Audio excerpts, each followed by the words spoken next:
Hey everybody, welcome, welcome to Hidden Horror. Thank you for spending this time with me. I appreciate that. Let's get started.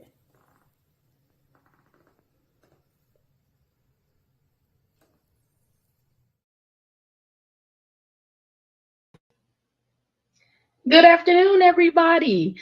Welcome to Hidden Horror. Good afternoon.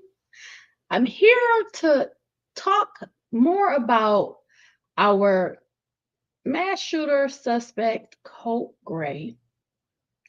Now, I'm sure you're already aware that Colt Gray, he was the lone shooter in Georgia that killed four students at a school that he had just started, Apalachee High School. Excuse me, not four students. I'm sorry, two teachers and two students. And he also wounded others. Today, I'm here to give you some more background about Mr. Colt Gray. I want to talk about his experiences, his family, his parents, and I always like to look at, you know, what was it like for these mass shooters? What was their home life like? What was their relationship like to parents, to close family members? How did they interact with others? Did they have social connections? What were they doing? What were they spending their time doing? What were they talking about? What was their interest? What led not just the days before the mass shooting, but over time. How did they develop this mindset to even want to do a mass shooting at a high school with people that they possibly know? And also, why isn't that we're seeing some of these red flags? Nobody's interjecting into these young people's lives. No one's preventing and seeing, acknowledging, highlighting all of these red flags prior to the mass shooting.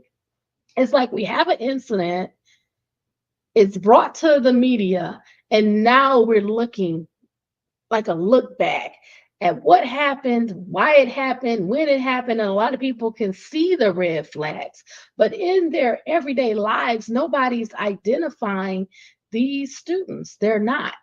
And we need to do more. We need to figure out, find a way to classify certain behaviors, to identify these students much earlier on. And as I said, it should be a national law. If you make a threat to harm, to kill, to do a mass shooting at a school, you should not be allowed to return to a public school. That is my opinion. That's my initial recommendation. Because even with the gun control laws, these students, these young people are still getting access to legal guns, to guns that are legally purchased, that are in the home, that have not been secured. Um, and they're using these weapons from family members, okay? So, my first article, and I have two articles that I'm bringing to you that we're going to take a look at, is really to learn more about the background of Colt Gray. I'm really interested in his family dynamics because I believe that we can look to the circumstances in his life, his family structure, his life experiences to understand him better and also understand his mindset. Why did he feel this way? Why did he want to hurt other people? And why did he wait until he got to the high school to do it? He was in middle school when he allegedly made the threat on Discord that he was going to do a mass shooting, but he intentionally waited that whole school year and waited until the fall when school started for him as a new freshman, a ninth grader at Apalachee High School. There was intention behind doing it at the high school. Um, I think he wanted the media. He wanted the news. He wanted to do it at a place where he probably felt he would gain more attention. Um, it's just really sad. But we have to talk about it. We have to go through it. So, my first article is an excellent article on CNN.com. I'm going to put up the picture of Mr. Gray as I go through the article. So, I'm going to share my screen now.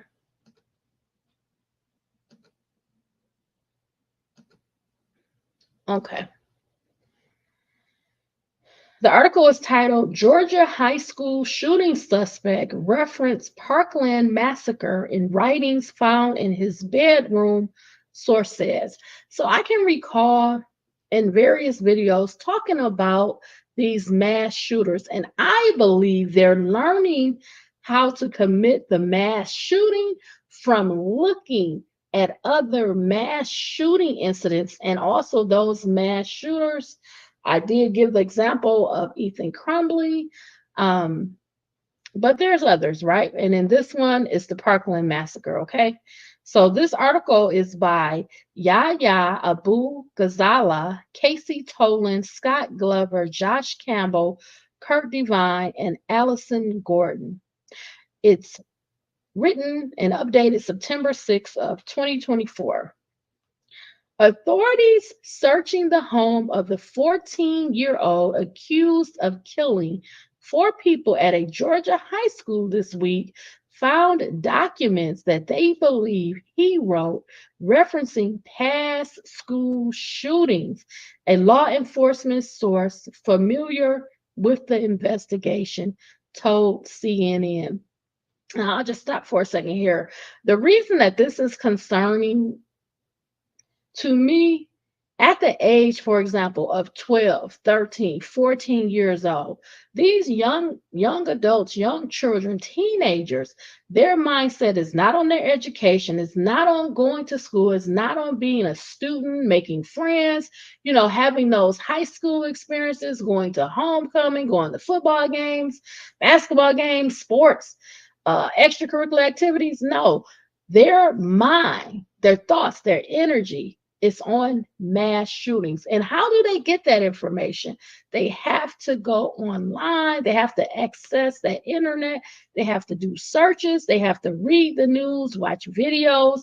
And this is why it's so important for parents to be interacting with your child, talking to them, spending time with them, asking them what's going on, what are your plans? What do you want to do? What are you enjoying? What are you not liking? How is school going?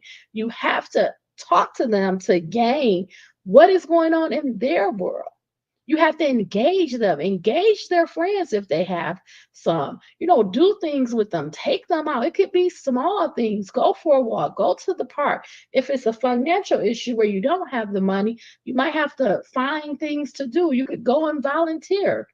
It's all kind of things to take them out of this dark place, to identify that they need some additional help, support, assistance, and try to take them out of that. Because if they see, maybe if you go volunteer, for example, at a homeless shelter, maybe you see, hey, people are worse off than me. Maybe if you go to a soup kitchen, hey, it's people that don't have food to eat, not alone just not having nowhere to live, you don't have food to eat. Do a clothing drive, do a food drive, collect items for people that have more needs than you. I think it would help. But let me go back to the article. My apologies. There's just something that I just, was urged to say. Okay. The source said that the writings were discovered in the bedroom of suspect Colt Gray and included references to the 2018 massacre at Marjorie Stoneman Douglas High School in Florida. The discovery, which could shed more light on a motive for the shooting, comes amid an emerging portrait of Gray's tumultuous family life in the years leading up to the deadly attack, revealed in a CNN review of court and law enforcement records. social media post, and an interview with his grandfather. So let me just pause here. What they're saying is CNN has put some effort behind in investigating more about Colt Gray, and they've looked at court records, they looked at social media, and they've also interviewed people that know Mr. Gray. And what they're finding is when Colt Gray was younger, he had a tumultuous life. He had a lot of challenges, a lot of difficulty, and um, this can also be looked at when we watch the video of Colt Gray's father talking to those sheriff's deputies, and he expressed, when they were evicted and their items were sold out, this was a very hard time for them. I'm sure there was some embarrassment, some humiliation, some frustration to be evicted, for your items to be set out. And if you're already being bullied, if you're already being treated funny, if you're already being isolated, this is just something new for people to target you, to talk about, to embarrass you at school, to put it on the internet, to take pictures, to talk about, your struggles, your challenges, things that you're having a hard time going through. They can remind you, they can, expose you at school. And some people, they just don't recover from it. They can grow angry, they can grow depressed. This could put them in a darker place. Some people may want revenge. We can look at all kinds of reasons why people do the things they do. We can focus on the mass shooting, but I think it's more important to figure out why these mass shooters are doing the mass shootings. If we don't understand the why, how do we have a resolution? I could sit here every day and report the news. I am not a news reporter. This is not my job. I don't work for the media. I am not paid. I am bringing you this information with the intention that we can educate ourselves in ways to prevent this from happening. Prevention is the key. Also, I believe in safety. I believe in sharing information that can be useful. So I'm not going to waste your time. I'm not going to waste my time. My time is very valuable, and I'm sure yours is too. And the reason that I go over these certain cases, because there's something to learn from them. Okay. Okay. So let's continue. At that portrait As that portrait has emerged, so have details about the investigation and authorities' pursuit of those they allege bear responsibility in the shooting. So this article is saying there's other people that bear the responsibility. Why did this shooting happen? Who was all involved? How did this come to a place where this young middle schooler initially wanted to do a mass shooting in the seventh grade? He wrote it allegedly, and now it's come to fruition. You have his eighth grade year going through, and now he started freshman ninth year, and he's allegedly done this mass shooting at the high school.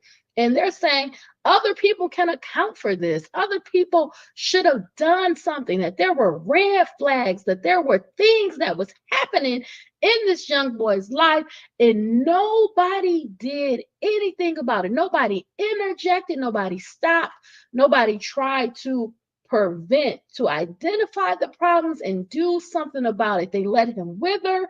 They let him be in this situation that was difficult. It was turbulent. And this grew his anger. This grew his anger.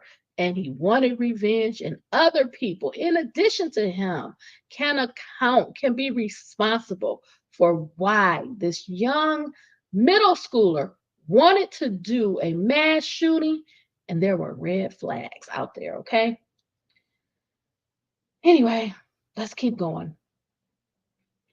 Gray told investigators, "I did it," while being questioned. Barrow County Sheriff Judd Smith told CNN on Thursday. And while Gray faces 4 counts of felony murder, Gray's father, Colin, also has been arrested in connection with the shooting, accused of knowingly allowing his son to possess a weapon. Georgia Bureau of Investigation Director Chris Hosey said Thursday Colin Gray was charged with 4 counts of involuntary manslaughter, 2 counts of second-degree murder, and 8 counts of cruelty to children, the GBI said. As for Colt Gray's family situation, his parents went through a bitter separation and custody dispute in recent years. They called law enforcement on each other. The family was evicted from at least one home, and Gray's mother was arrested on suspicion of keying her husband's car and drug possession, law enforcement records show. So they're saying that his family life could have been tumultuous. Both of the parents, mom and dad, they were going through a separation. The separation was bitter. There was an issue about the custody of Colt, and that mom, she's allegedly in possession of drugs. Okay. At the same time, Gray's mother and maternal grandfather have accused Gray's father of being verbally abusive towards his family for years. So, this is abuse with words, how you talk to a person, how you're treating them, what you're saying to them. They said that this was ongoing for years. He was just a good kid, but he lived in an environment that was hostile. Charles Pohemus said of Colt Gray, his grandson, in an interview with CNN, his dad beat up on him. I mean, I'm not talking about physical, but screaming and hollering. And he did the same thing to my daughter. So now there's allegations, all of this verbal abuse. Words, right? Screaming, yelling, hollering. It attacks you, it hurts you, It's just not physical. The grandfather said he had never seen Colt Gray show any kind of anger problems, but that turbulent family life had affected the teenager. He just didn't verbally express it. He just kept it inside. Okay. Now, investigators seeking to understand the suspect's motive are looking into his family's previous contacts with the state's Child Protective Services Agency, the GBI director said Wednesday. The suspect's father told investigators this week he had purchased the gun used in the killings as a holiday present for his son in December of 2023, according to 2 law enforcement sources with direct knowledge of the investigation. One source told CNN the AR-15 style rifle was purchased at a local gun store as a Christmas present. The other source described the gift as a holiday present. So, of course, I can't show you the weapon. You can pull it up on your phone or computer to see that. But is it the best idea to buy a weapon for your child if they are experiencing trauma? They're going through some challenges, they're having difficulties, they're being bullied. Colin Gray, dad, he said when he met with the officers on the video that his son, he had to go up to the school all the time. He was regularly at the school. There were issues, there were problems. And again, when they were evicted, it was also traumatizing for Colt, okay? Colt Gray's, attempts to reach both of the suspects' parents for comment on Wednesday and Thursday were unsuccessful. CNN was working to determine whether Colt Gray and Colin Gray have legal representation. Colt Gray's parents' relationship started out with promise. In July of 2011, shortly after he was born, his parents bought a small farm in Barrow County, Georgia. outside of the college town of Athens. They plan to create a nonprofit therapeutic writing school for local underprivileged children. His mother, Marcy Gray, who worked in industrial engineering, later wrote in a LinkedIn post. But those plans were derailed in part because her husband, Colt Gray, had at least three major back surgeries, she wrote. The couple, who had three children, later sold the farm in 2019, according to property records. After they moved, the family faced lawsuits from multiple landlords and were evicted from one home by a county sheriff's deputy in July of 2022 for failing to pay rent, according to court records. As part of the eviction, sheriff's records show deputies collected three firearms, including an AR-15 and at least one hunting bow, and kept them for safekeeping. The weapons were later released to owner, the documents say. Later that year, Marcy Gray wrote on social media that she had left her husband, finally separated from my abusive husband of almost 14 years, she wrote in one LinkedIn comment on a post from December of 2022. Hardest S I've ever done, but we're in good hands. I packed myself and my babies up and relocated to my hometown in South Georgia. Gray added in another post in May of 2023, we are all good and my kids are thriving. The same month, however, law enforcement agents were investigating 13-year-old Colt Gray in connection with a school shooting threat. Investigators with the Jackson County Sheriff's Office interviewed Colt and his father about a threat on the online chat platform Discord to commit a school shooting. Documents obtained through a public records request show. Colt Gray denied making the threat, an investigation report said. A Discord spokesperson told CNN on Wednesday that the platform removed an account believed to be associated with Gray in May 2023 for violating Discord's policy against extremism. Colt Gray told investigators he had hunting rifles in the house and that Colt is allowed to use them when supervised but does not have unfettered access to them, the report said. The case was later cleared because the tip could not be substantiated. Transcripts from the interview and a subsequent phone call show that Colt Gray said his son was getting picked on at school, with other students pinching him and touching him, just ridiculed him day after day after day. He also that he was trying to teach him about firearms and safety and how to do it all and get him interested in the outdoors, in part to get him away from video games.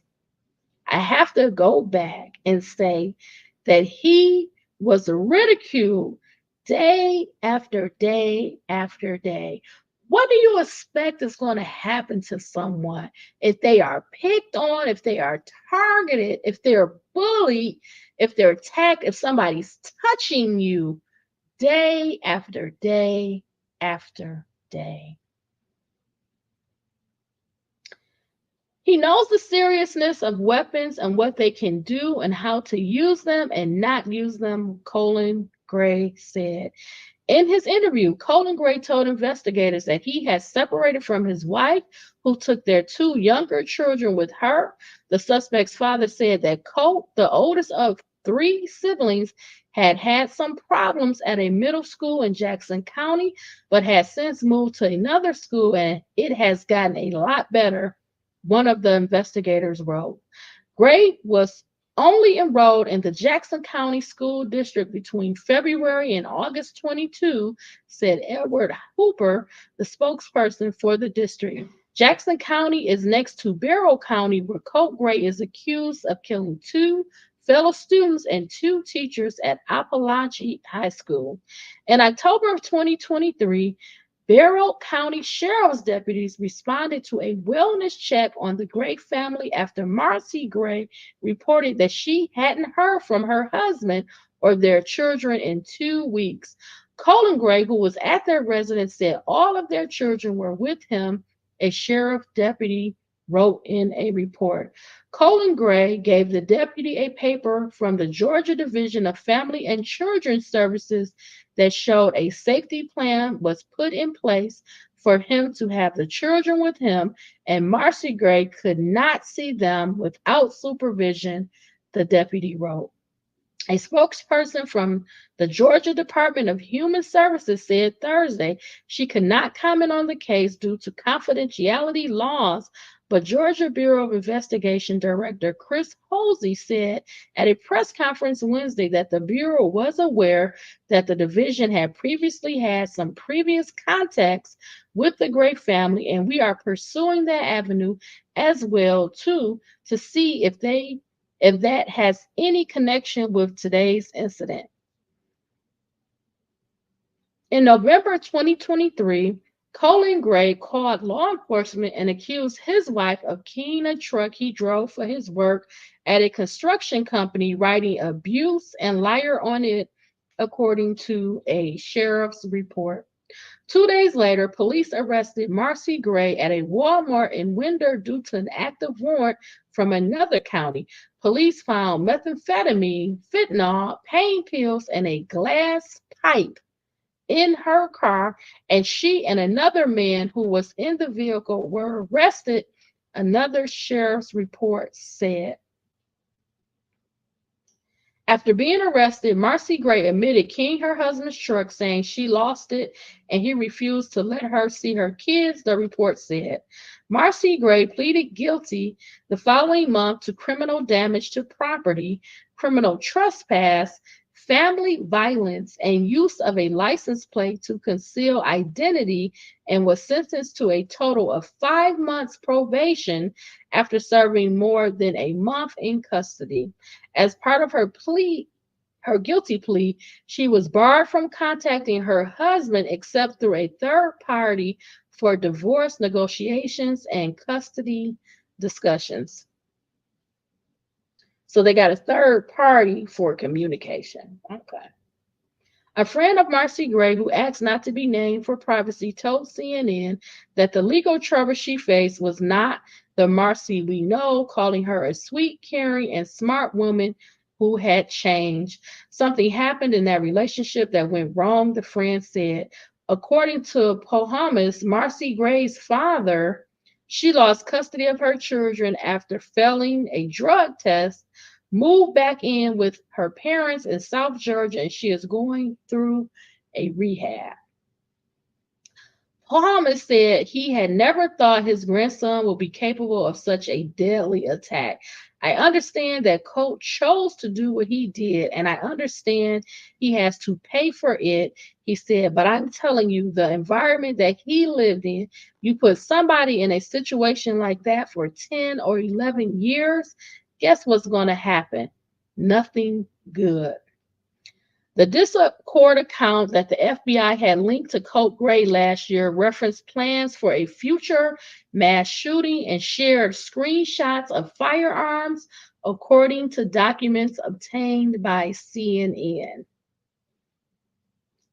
I'm committing a mass shooting and I'm waiting a good 2 to 3 years, stated the account user, according to screenshots included in an FBI incident report from May of 2023 obtained by CNN. I can't kill myself yet because I'm not contributing anything to culture. I need to go out knowing I did. The account referenced Adam Lanza, the Sandy Hook Elementary School shooter, and in separate posts shared a desire to target an elementary school and expressed frustration that transgender people were being accepted in society. Above a photograph of two firearms, the account posted, "I'm ready." The FBI tip was shared with the Jackson County Sheriff's Office, which closed the investigation after finding that the user behind the Discord account that made the threat cannot be substantiated. A Discord spokesperson told CNN on Wednesday the platform removed an account believed to be associated with Gray in May of 2023 for violating Discord's policy against extremism. That's the first article. The second article, and the last thing I'm going to talk about, is going to be from the perspective of the grandmother. And she's going to, have a take on everything as well. This article is by the independent.co.uk. It's titled, I'm Committing a Mass Shooting Inside the Upbringing That Helped Mold Georgia School Shooting Suspect. It's by Mike Bettigan. And I am sorry, I do not see the date. It just says 23 hours ago, so we're going to say in the last day.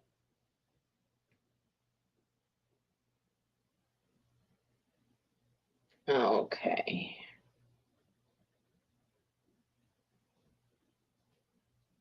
I'm going to stop sharing and just go.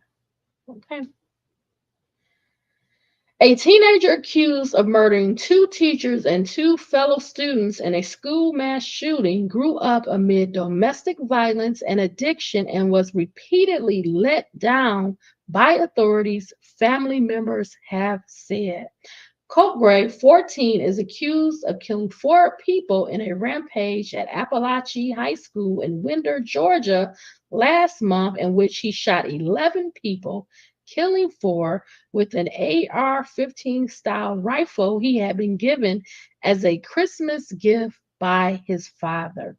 Now, family members have told the Washington Post there were multiple missed opportunities to address his ongoing issues of alienation, paranoia, and threats that allegedly culminated in him posting, I'm committing a mass shooting on a Discord message board before carrying out the threat.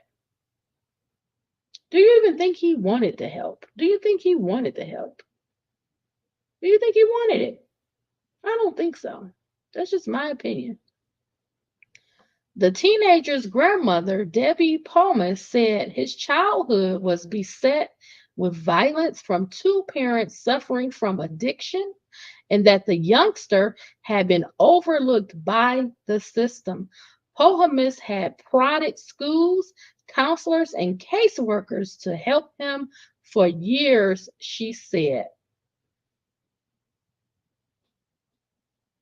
So she's saying that both parents were suffering from addiction and that she sought help from the school, from the counselors, from caseworkers. But the sad part about that, he's primarily either at school or at home with the parent. And that's where you have to identify. That's who's spending the most time with the child. It's going to be the family, the parent, or the school. That's where the child is the majority of the day. So it has to come from these sources, right? She said that 3 weeks before the shooting, she told him by phone to hide in his room after he called to tell her that his mother was acting weird again. He reportedly used the AR-style weapon his father had given him to push her out of his room, then telling his grandmother, I really need you to get my mother out of this house. Pohamis told the paper that she believed this was the moment that her grandson stopped believing his life would get better. The Post reported that as early as 2021, shortly after starting 6th grade in August, Gray had used a tablet while at school to search for ways of killing his father. Do you think that was because of the alleged verbal abuse? That he's on that tablet searching for ways to kill his father. The alleged screaming, hollering, yelling. A school counselor called and two school resource officers showed up to speak with him and his mother, but it was unclear if a report was ever made. According to school records obtained by the outlet, Gray attended at least 6 schools in 5 districts over a period of 5 years. 6 schools in 5 districts in over a period of 5 years. So that means that when something happens in one district and it's so bad, you have to remove the person and take them to a new school district. Something happens there. I mean, this is wow. 5 school districts, 6 schools in over a 5-year period. At home, his parents often screamed at and slapped each other in front of him, Lauren Vickers, a neighbor, said. So the neighbor may be hearing the fighting, hearing the yelling, hearing the commotion, seeing the physical violence. In one notable incident in May of 2023, the boy and his father, Colin Gray, were confronted by officers by the Jackson County Sheriff's Office, and the youngster was asked whether he had said something about a school shooting. The sheriff's office had been alerted by the FBI that messages on a Discord channel by a user with a handle related to the 2012 Sandy Hook Elementary School shooting threatened violence and shared images of an AR-style rifle and a shotgun. The user had been traced back to Colt Gray. I'm committing a mass shooting, one message read. I need ideas for where to shoot, read another. On a post with a picture of the 2 guns leaned against a wall, I'm ready. Gray promised he didn't write the threats, and Miller suggested that was good enough for him. I got to take you at your word, he said, per police body cam footage from the time. In fact, he had talked at home about his fascination with school shootings for more than a year before the deadly shooting on September 4th, according to his mother. Colt Gray has been charged with 4 counts of murder for the killings of fellow students Mason Schermerhorn and Christian Angelo, both 14 freshmen at Apalachee High School, new to the school, starting out fresh, just beginning in high school, and math teachers Richard Aspinwall, 39, and Christina Iremy, 53. Richard was also involved in athletics as a coach. Colin Gray, the alleged shooter's father, has also been charged with 4 counts of involuntary manslaughter, 2 counts of second-degree murder, and 8 counts of cruelty to children for allegedly buying the AR-style rifle for him. I failed Colt. I'll be the first to admit it. Bohama said if she had done more at key moments, she said those other kids wouldn't be dead and he wouldn't be facing life in prison. That is the lesson for us. If I had intervened, if I had did something different, if I had did something more, if I had identified him, if I called the police, if I called the school, if I interjected myself in his life, if I took over his care, if he lived with me, if I made some type of action to change the trajectory, maybe, just maybe, no one would be killed.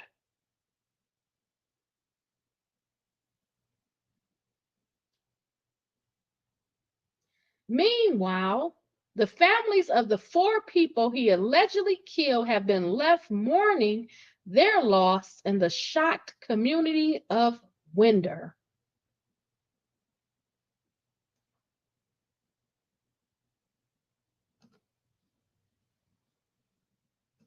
Let me see if I can pull this up.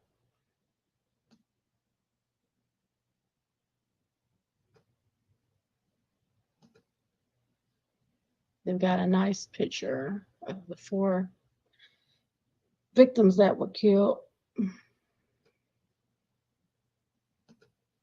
So I want to see if I can pull this up.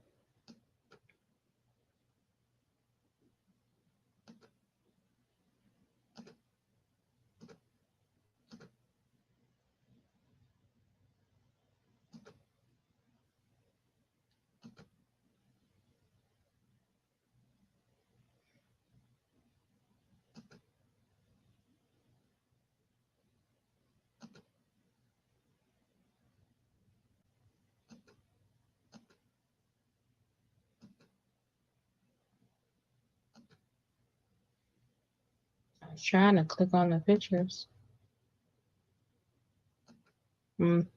I can't do it. So from left to right, this is math teacher right here.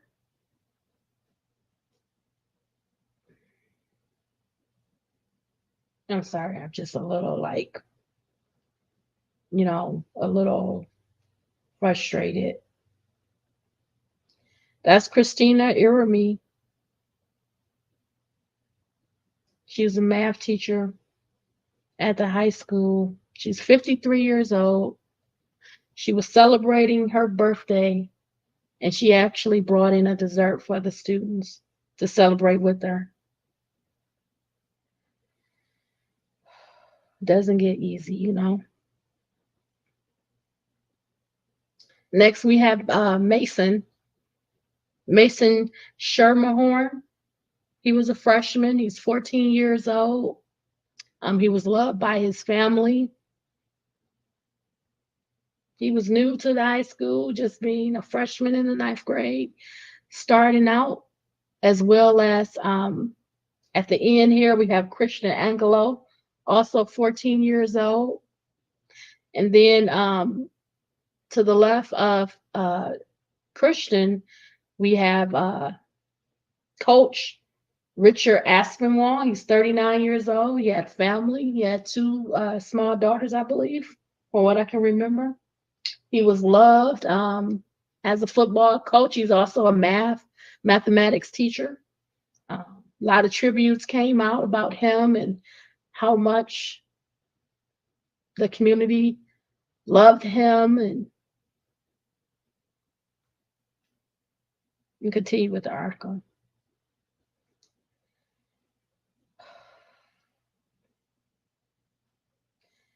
Mason Shermer's sister, Alana Wallace, said of her little brother, he loved everyone. No matter what they had, what disabilities, he loved everyone for them. PS5 and his VR head said he loved playing Roblox and Genshin. He had just started learning to play the trumpet, and he did it because I play the trumpet. He said he wanted to be like me when he got older. That's what she said about her brother, Mason. Christian Angelo's mother, Emma, told Univision he didn't deserve this. He didn't deserve to die like this, she said, adding, I miss him. For me, this is like, I wish it was a dream. That's Christian's mother. Recalling her final moment with him, she recalled, he gave his father and me a hug. I will always carry that in my heart. Richard Aspinwall, 39, a math teacher and football coach. He died trying to protect his students. A lot of his students came forward. Some schools that he was a prior coach at, they came forward with tributes, commentary about his family, his daughters. Stephanie Rena, 17, told ABC News, my teacher, Coach Aspinwall, he opened the door and he ran outside to see what's going on. He was just there in the doorway, just laying there. He was trying to crawl back to us. We just think he was trying to get us. Christina Irami, 53. She was a beloved math teacher, students said. In a statement, her church said Christina was a remarkable parishioner and a dedicated individual, passionate about Romanian culture and traditions. I believe I read somewhere that she also liked to dance. That week, she was celebrating her birthday.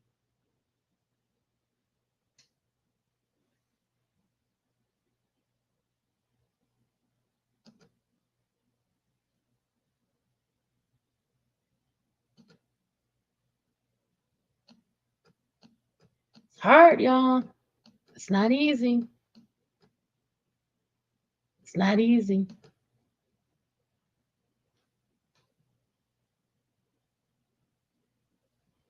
What can we learn? What can we take from these mass shooters and apply going forward so that this doesn't happen anymore? That these kids can get the attention, the love, the support, the help that they need, and that nobody has to be killed. Nobody has to be injured, hurt, shot. That teachers can teach without this looming threat of fear, of fear of what could happen to them. Going to work to educate the youth.